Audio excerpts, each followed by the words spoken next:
Bonjour à tous et bienvenue dans le nouveau monde qui ressemble d'ailleurs terriblement à l'ancien, mais qui change de plus en plus vite sous nos yeux. Ce n'est pas le Covid qui le redessine cette année, c'est bien la guerre en Ukraine.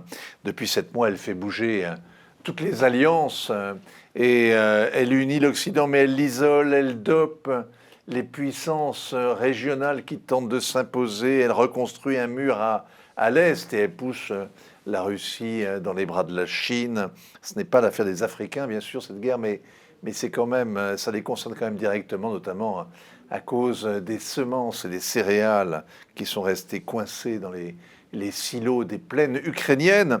Le pétrole à 100 $, ça concerne le monde entier. La récession qui vient, la récession mondiale, évidemment, ça nous concerne tous, sans compter l'angoisse nucléaire.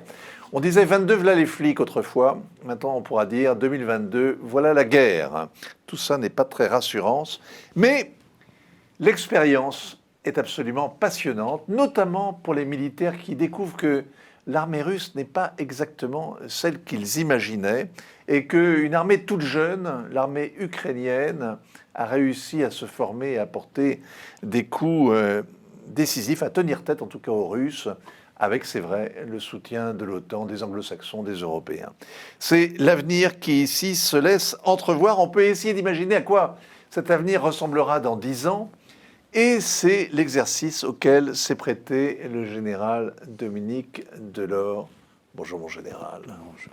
Et bravo, parce que votre livre, c'est un roman, c'est pas un essai, c'est un roman, est absolument haletant.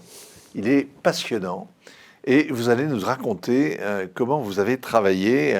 D'abord, ça vous a plu d'imaginer la guerre qui vient, d'imaginer de jouer à la guerre? En fait, c'est la situation internationale qui m'a amené à réfléchir comment je pourrais exprimer mes idées.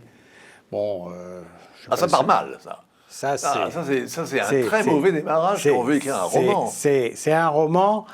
Je voulais à la fois montrer que les hommes étaient au milieu des conflits. Oui, comment ça marche? Comment ça marche et comment ça pourrait marcher si les Européens étaient unis.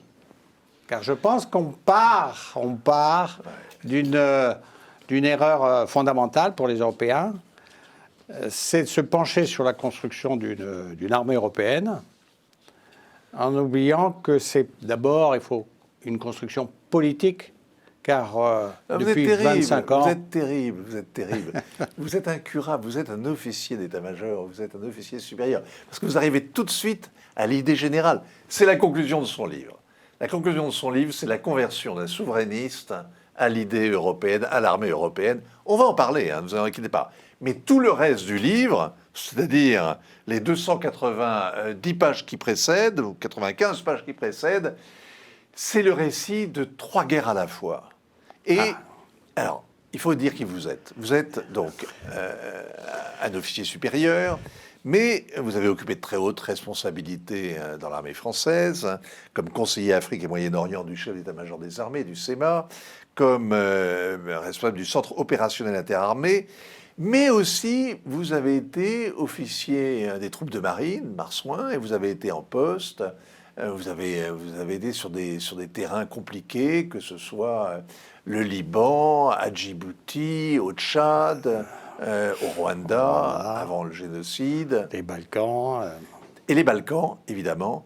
Et donc, vous connaissez la réalité de terrain. Et ce qui est génial dans cet ouvrage, c'est qu'on voit comment les décisions se prennent, on voit la solitude de l'officier sur le terrain, et en même temps, l'incroyable machine militaire qui fonctionne. Ça marche, hein? Oui, absolument. Les militaires sont des hauts fonctionnaires qui fonctionnent.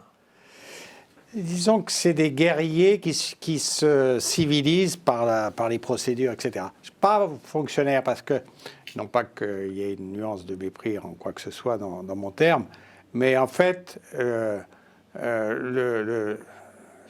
soldat est un guerrier qui obéit aux règles et à une autorité politique, que ce soit un roi, un empereur, une république. Voilà. Oui, mais on voit en général l'administration et même la bureaucratie militaire souvent raillée, etc., etc. Et là, ce que vous montrez, c'est une belle machine. Belle machine opérationnelle, comme j'en ai connue, comme je pense qu'elle existe. Ouais. Et comme je pense qu'elle existe dans l'armée française actuellement, mais comme je pense qu'elle pourrait fonctionner si les Européens mettaient tout en commun. Je pense que c'est possible. Alors voilà, pourquoi est-ce que ça se passe 2030, alors que dès 2022, la guerre est de retour en Europe? Mais pourquoi ça se passe en 2030? Parce que vous imaginez qu'il y a eu un saut fédéral qui a été opéré et que les Européens ont décidé, après la conquête de Taïwan, de mettre leurs moyens ensemble et de créer une armée européenne. Voilà. Alors, c'est exactement ça. Je rajouterai simplement, dans le cadre de la présentation, que j'ai eu l'occasion d'aller un certain nombre de fois en Chine Ouais. et encore plus en Turquie, depuis la fin de mon activité militaire.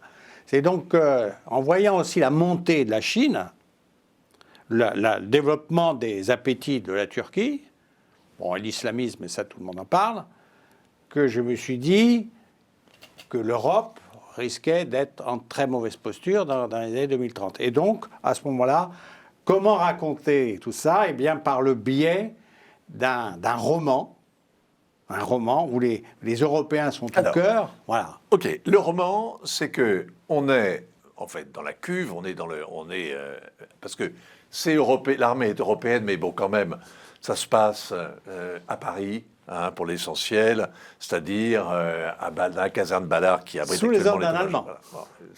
Voilà, la France a apporté le gîte et le couvert, pourrait-on dire, à cette armée européenne. Alors, qu'est-ce qui se passe? Il y a en même temps une attaque terroriste au Sahel, une invasion par la mer de la Nouvelle-Calédonie par la marine chinoise, qui est montée en puissance de manière considérable au cours des 20 années précédentes, donc 2010-2030, et il y a un troisième... Et il y a la Turquie qui met la main sur les îles qui sont à 3 encablures de son rivage, mais que les traités, il y a un siècle, ont donné à la Grèce, ce que les Turcs n'ont jamais accepté. Donc, 3 conflits en même temps, 3 crises en même temps qu'il va falloir gérer.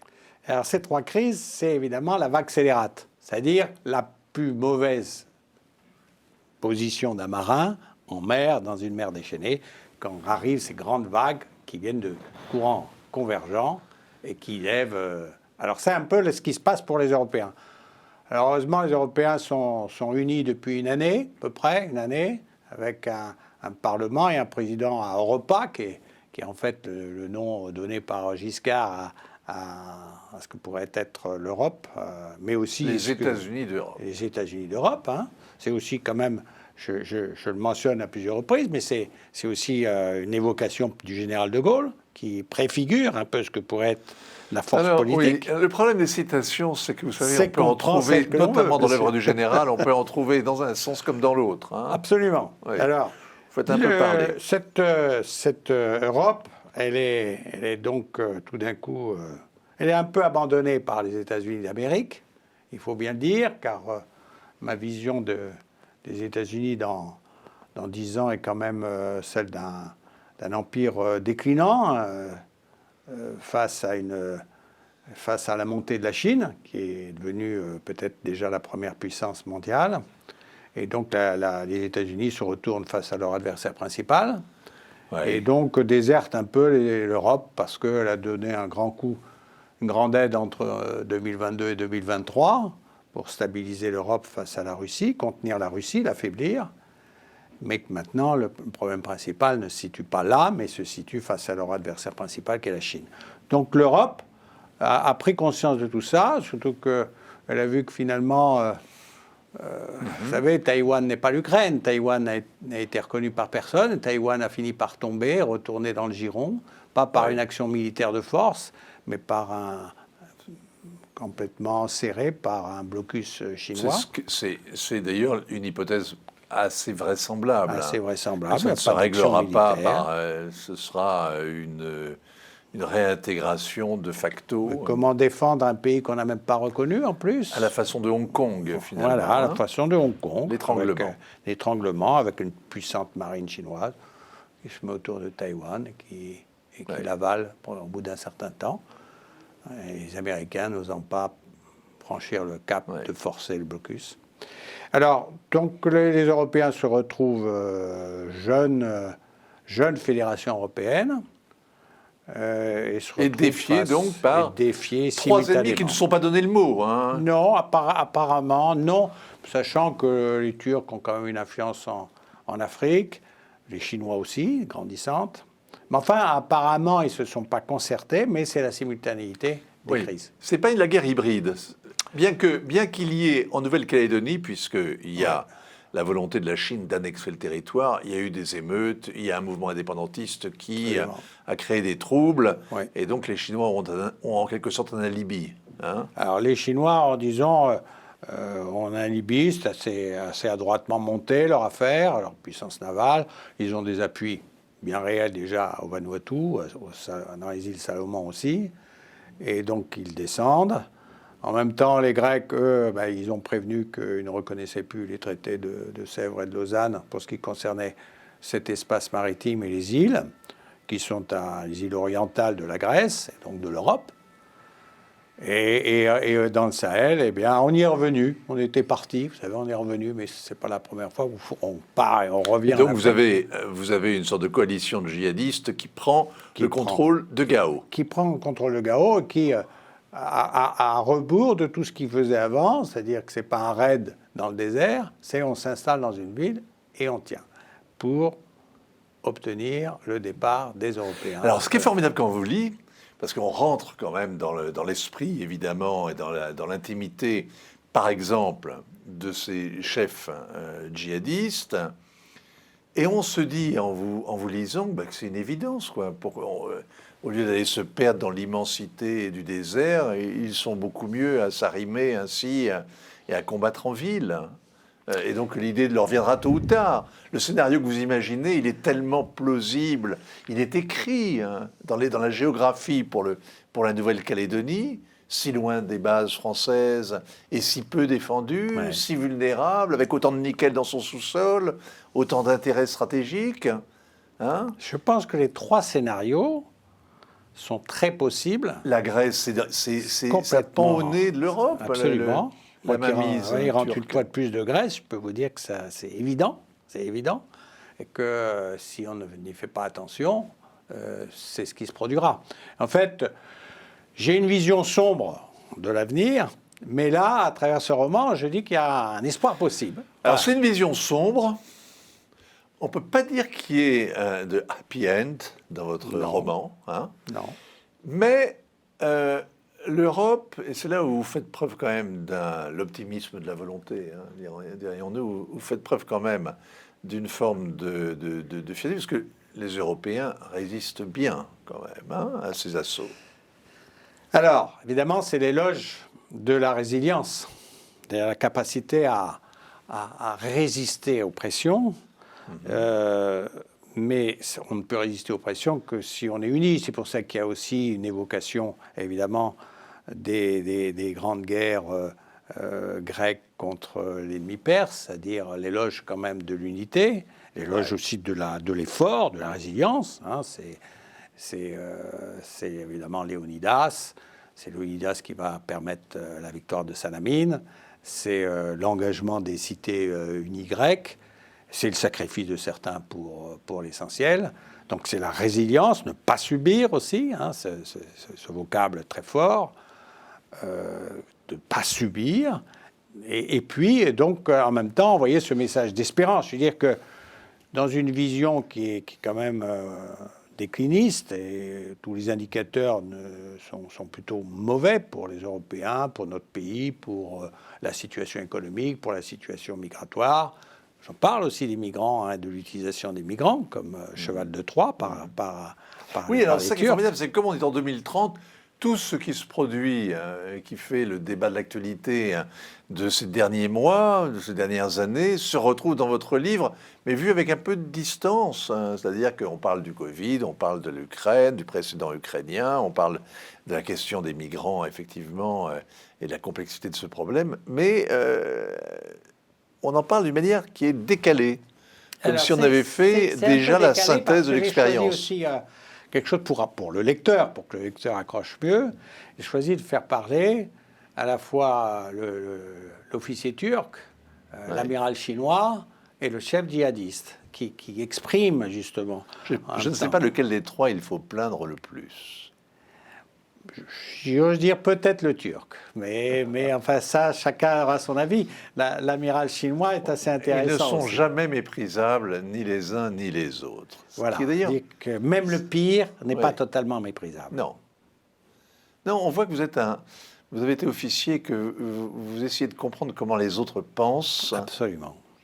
et vous avez une forme d'estime pour l'ennemi. Je veux dire, celui qui sert bien son pays, je ne vois pas Sa pourquoi cause. il serait méprisable. Il a peut-être, évidemment, il n'a pas forcément un comportement parfait, mais tous les autres Et même ne les sont pas des terroristes. salauds. Et même les terroristes, ce chef djihadiste, qui est un dur, qui est vraiment un extrémiste, il a quand même vu sa famille pulvérisée parce qu'il y a un type qui a utilisé son téléphone au mauvais moment. Donc il a souffert dans sa chair aussi, je veux dire. Hein. C'est pas simplement quelqu'un qui prend plaisir à tuer les autres. Là, il a la volonté de nous chasser, l'islamiste. C'est le pire des trois. Le pire des trois. Le chinois et l'amiral du parti. Il n'a pas fait couette qui danse pour ça. Vous dites ça. Non, mais il s'est fait soigner dans nos hôpitaux, vous avez remarqué. Oui, c'est vrai. Alors, la vraie, le récit, donc ce sont des courts chapitres, et on passe d'un théâtre à l'autre, et chaque fois on voit comment la machine militaire s'adapte, comment elle s'informe, comment les ordres, comment elle délègue, comment les ordres sont pris, c'est très intéressant comment on informe à la fois le politique et en même temps qu'on essaie de savoir quelle est la réalité du terrain. Tout ça, vous l'avez connu. Alors voilà, c'est la partie évidemment complètement vécue pendant des années au centre opérationnel des armées. C'est là où tout converge et où tout se décide. Voilà, c'est le nœud entre le politique et le militaire. Et la relation entre justement les généraux là et le pouvoir politique et le président est décrit tel que je l'ai vécu et tel que je sais que ça fonctionne encore. À peu près. On ne peut pas dire que vous soyez écrasé d'admiration et de respect par l'autorité politique. Vous voyez à quelles contraintes elles sont soumises. On peut pas à la fois, si j'ose dire, comprendre l'autorité politique, respecter ses directives et être béat d'admiration dans tous ses choix. Non, mais on voit bien que le politique, il est soumis à l'opinion publique, du moins, il tient compte de l'opinion publique et en permanence essaie de la sonder. Hein, et ça, pour vous, c'est quand même une faiblesse. C'est-à-dire qu'on voit bien qu'il est obligé de prendre en compte ce critère de l'opinion publique, de la réaction des opinions européennes pour prendre ses décisions. Et évidemment, c'est pas un critère que nous prenons en compte. On ne va pas demander à nos troupes exactement ce qu'elles pensent de l'action. Alors, Vogel, il dorme peu. Hein. Alors, ils dorment très peu. Et c'est vrai, ça. Parce que moi, on me racontait toujours, les militaires ne font rien, mais ils le font tôt. Là, ils le font tout le temps. Ils font tout le temps, et ils le font tard et tôt. Ça, si vous voulez, ça, c'est du vécu, parce que j'ai connu aussi des périodes extrêmement intenses, plusieurs crises parfois en même temps, pas aussi grandes, mais plusieurs crises en même temps. Et j'ai constaté, en tout cas pour moi, mais je n'étais pas le seul au centre opérationnel, c'est qu'on vit sous oxygène pur. Ouais. C'est-à-dire qu'entre l'adrénaline forte, positive, donne une capacité de résistance et une irrigation du cerveau, du corps, etc., qui est absolument exceptionnelle. Donc, alors évidemment, ça nécessite d'être en bonne forme physique, de se maintenir en forme, j'en parle d'ailleurs. Ça se paye, c'est tout. Et à un moment, évidemment, on use la batterie plus rapidement. Mais si je tire, oui, ça c'est vrai. C'est-à-dire que la mission, notamment l'importance, donne des influx, des charges d'adrénaline qui sont tout à fait importantes, réelles. Et sur le terrain aussi, le chef de section, qui est dans son île grecque à Lesbos, en train de résister à... Oui, lui aussi. Lui aussi. Alors, il met sa peau en jeu et Bon, Oui. et celle de ces hommes. Ils ont tous des destins possibles. Ouais. Ils ont tous des destins possibles. Quel est votre meilleur souvenir de militaire, tiens, au fait? Ah, le plus grand, et le plus... oh, j'en ai beaucoup, mais disons que celui qui m'a, au plan humain, qui m'a le plus touché, c'est mon commandement de capitaine au Liban et au Tchad, avec les hommes avec qui j'ai toujours des liens Liban, 45 ans quelle année? après. Ça, c'est 78-79. Oui, la Et j'ai toujours ces liens-là. Et nous avons un rituel de retrouvailles. Nous avons un site, nous avons, etc. Donc là, c'est vraiment... Et le Tchad, quelle année? 79. Juste après. 6 mois au Tchad, et ensuite 6 mois au Liban, et ensuite directement au Tchad. Donc c'était une époque des premières interventions du SCAR. Alors j'ai beaucoup d'autres moments très forts, bien entendu. Hein, je ne vais pas m'arrêter à cela. Mais le plus fort, c'est celui-là. Oui. Le plus fort, c'est celui-là parce que là, j'ai compris tout le commandement. J'ai malheureusement découvert la guerre, quoi. Ouais. Donc voilà, la guerre. La réalité, et la réalité humaine. Et vous parliez de stress, oui, c'est des moments très forts. Alors, il faut parler quand même de la fin de votre ouvrage, parce que vous expliquez que, je ne sais plus comment est-ce que vous le dites assez bien, le changement clé de ce livre, dans une bouffée d'espoir, Allemands, Français, Italiens et Espagnols ont donné le départ d'une nouvelle histoire commune, et les autres peuples de la vieille Europe n'ont pas tardé à suivre comme soulagés de l'apparition d'un nouveau destin, alors que les pressions politiques, migratoires, économiques et militaires se font toujours plus fortes. La fédération est créée, donc les États-Unis d'Europe sont nés. Et vous dites qu'aujourd'hui, vous êtes revenu sur ce que le gaulliste, si on a bien compris, que vous êtes, a toujours combattu. Vous pensez aujourd'hui qu'une armée européenne non seulement est souhaitable, mais qu'elle est possible. Alors, elle est souhaitable, possible, et je dis peut-être que c'est la seule option pour éviter le déclin. Pour éviter le déclin et complet. plus que le déclin, la décadence, la disparition. La disparition. Donc, mais vous savez ce que, puisque vous êtes gaulliste, vous savez ce que disait De Gaulle, on ne fait pas d'omelette avec des œufs durs. Comment est-ce qu'on peut imaginer, même si on arrive à parler dans un sabir, que les officiers allemands, anglais, allemands, espagnols, arrivent à s'entendre, oui. En étant polyglottes. Oui. En tout cas, si vous voulez, ce que je décris, quelqu'un d'autre qui a lu l'ouvrage, disait à juste titre que mon organisation en tant que des armées européennes ressemblait à ce qu'était l'OTAN au début, c'est-à-dire qu'il y a un haut commandement, un haut état-major qui dirige des réservoirs de forces, et uniquement les forces opérationnelles, chaque pays gardant sa responsabilité pour la préparation des forces, et donc on utilise tout ce qui est opérationnel dans les pays de la Fédération, du moins dans un premier temps, bien entendu. Mais ça, c'était l'OTAN au départ. OTAN au départ. Oui, sauf que ce n'était qu'une bureaucratie. Elle n'a jamais été prouvée. Alors, si vous voulez, au tout début de l'OTAN, au début des années 50, là, véritablement, l'OTAN pensait possible une attaque du pacte de Varsovie, et donc avait mis en place des moyens considérables. Et en plus, il y avait les Américains. Là, les Américains sont out, quasiment out. Il s'agit bien d'une armée européenne, une armée de la Fédération européenne. Mais évidemment, l'armée européenne ne va pas se créer instantanément. Là, on est dans le début de la Fédération, et j'essaie de montrer, en tout cas, j'en suis convaincu, qu'on peut faire fonctionner cette armée européenne avec les forces existantes, sachant qu'après, il y a un travail d'harmonisation, etc., un travail de fond à mener sur 10 ou 15 ans ou 20 ans, bien sûr.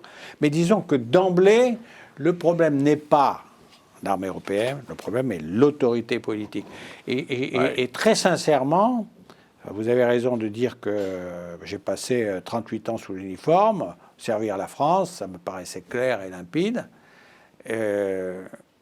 Mais j'ai trop voyagé, j'ai trop circulé pendant les 14 années qu'on suivit pour ne pas m'apercevoir que le monde avait tellement changé, que des puissances, notamment comme la Chine, étaient redoutables, que la Turquie, pareil, dans un espace plus restreint, bien sûr, devenait inquiétante, que l'islamisme devenait inquiétant.